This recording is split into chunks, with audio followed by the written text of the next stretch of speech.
New Paltz is currently undergoing an enormous change. The coronavirus has accelerated a migration of folks up here. What Unison has done is not what Unison will be doing.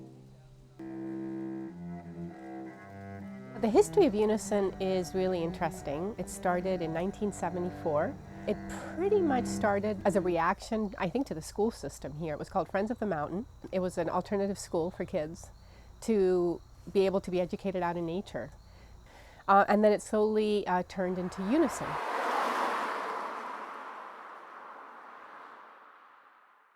I am Peter Pitzley. I was the guy who started this, put the first seeds in the ground. And that was in 1976. And as things happen, life changed, and in the early 80s, I left the Hudson Valley. And I left Unison in the hands of Stuart Bigley.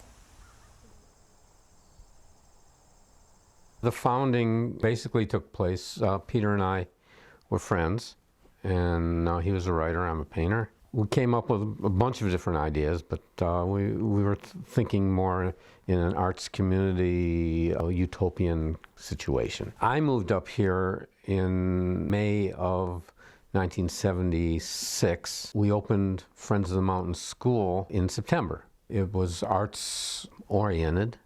I was kind of, at that time, artist in residence and janitor and whatever. It was lovely, and it really, all the children who took part in it had a very positive experience, and some of them are still involved with Unison. The school didn't last long,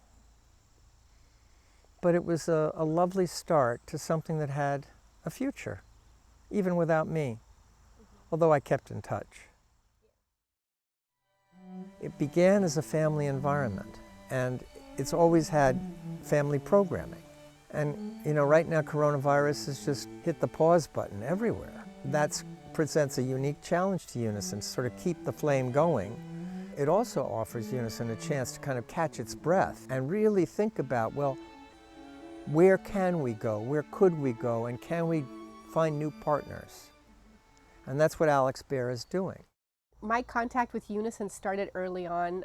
My daughter came to a Music Together class here when she was probably 1 year old, and I loved it. I thought it was a beautiful place. I love the sculpture garden. I'm a sculptor, and I thought, oh, this is a great place to hang out. We would do music, and then she'd run around. I'd come every once in a while to walk through the sculpture garden with her, and that was it. I ran outreach programs for the city of Poughkeepsie, working with a lot of the Latino community. The organization that I was working for started changing and shifting in different ways. I didn't really see a spot for me there. I spoke to the director at that time of that organization who was leaving, and she just mentioned one day, hey, Unison Arts Center needs a new executive director. There wasn't a lot happening here. Unison had actually almost closed down. I showed up here in the little casahedral that we call it, and I talked to Stuart. We just got along really well, and I took the job. And I'm going to let Rob do the presenting of this amazing group that's here tonight. And again, thank you so much for coming. And if you have a minute, become a member. And if you're a member, thank you from the bottom of my heart. Thank you. I've been in the area about 13 years and had wanted to find a venue that had live performances. But subsequently, a good friend of mine, who's also on the board of directors, approached me one day, knowing that I was kind of looking for additional work or a change in career, and said that the position for director of events was available and would I be interested.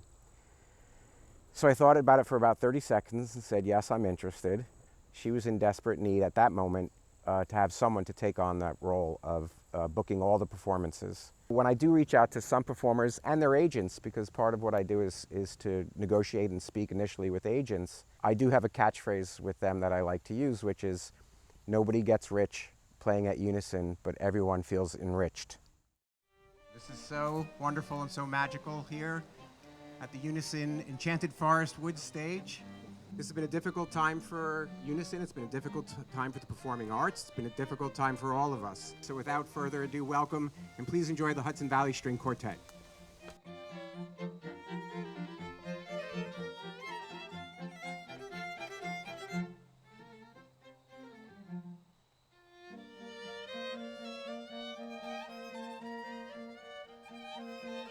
Unison was established by a really nice group of members who had aged with Unison. But Unison really needed younger people, and it needed families, and it needed different demographics to keep it going, like any nonprofit does.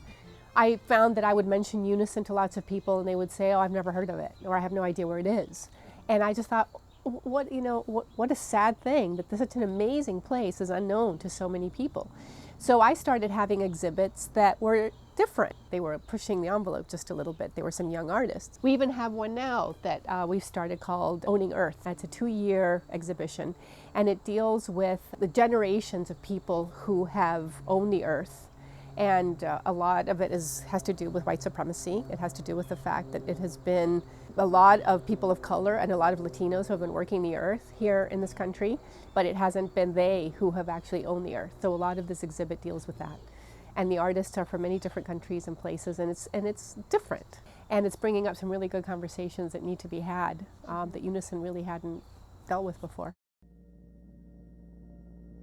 I think the future of nonprofits right now is in huge peril. Probably 30 to 40% of nonprofits in the United States won't exist in a year. We are not getting any government funding, which means the state's not getting funded, which means we're not getting funded.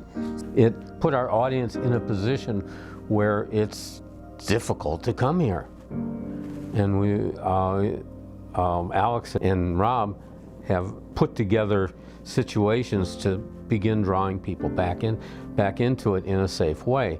But that's not easy. It wasn't easy. I mean, they were closed for 6 months, no money coming in. I have a very good relationship with Alex, and I see her dedication.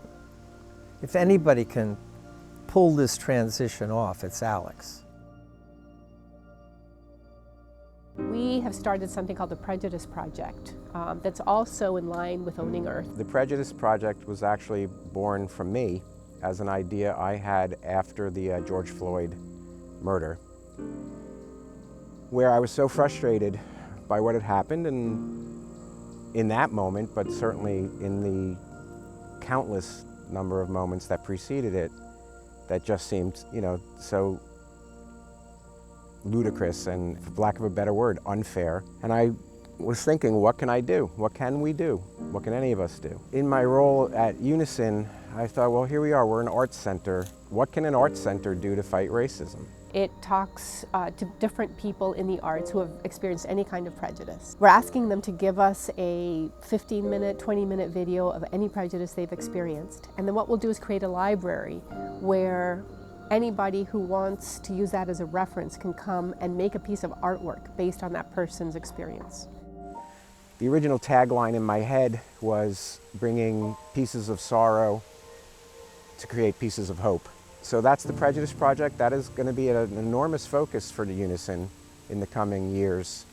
I believe it'll take a life of its own, in fact. And we're excited because we do have a growing group of a board of advisors to help us see this, to fruition carefully, write some grants for it. And we're starting to bring in and entertain videos from storytellers, and then bring that to the artists to start to create the artwork. I think that Unison has the history of being the voice of the community that we live in. And I think that that voice is changing with each generation. I think that there are times when we have really just loved having beautiful art for us to see. A really nice sculpture garden with pieces that are more traditional. We went through, the 80s, the 90s, into this century, where I think the conversation has really radically changed, especially in the last year. We as a community organization have to be part of that conversation, or else we're just going to become obsolete, because that's where everything is going. And in having that conversation, we are having to look inside ourselves and say, how do we see the future of art and our role in it in the next 10 years, 15 years, 20 years? And taking it really, really seriously, because we are the people, we are the organizations that can change the way in which people see things. We're taking it as a responsibility and also as a very exciting adventure. It all starts with stories. It started with a story for me, a story about a school.